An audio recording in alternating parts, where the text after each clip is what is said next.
साथीहरु तपाईहरु यो भिडियो एकैछिन यो बाबुको भिडियो हेर्नु। तिम्रो ड्याडी खै रे?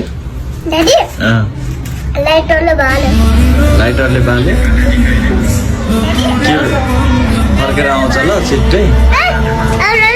आउँदैन किन आउँदैन? अनि केले हानेको रे? किपरले हानेको है अस्ति भर्खर। मम्मी 6 महिना हुँदै पहिला गएको रे, बाबाले हेरेको रे। अनि त्यसपछि बाबाले नि अस्ति भर्खर किपरले हानेर अनि मर्यो होइन।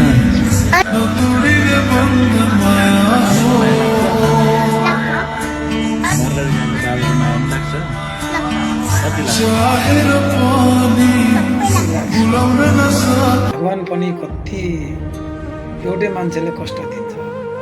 सानो बाबुको के गल्ती छ र? आमालाई 6 महिना पहिला नि बोलाइसक्यो, बाबालाई पनि हिजो अस्ति भर्खरै बोलायो। टिपरले एक्सिडेन्ट भएर त्यसको बाबा पनि मृत्यु भयो, आमा पनि 6 महिना पहिला मृत्यु भइसक्यो। यो बाबुले कति कष्ट भयो। तपाईहरु यो भिडियो सेयर गरेर सबैसम्म पुर्याउनु के यो बाबालाई हेल्प मिल्नु।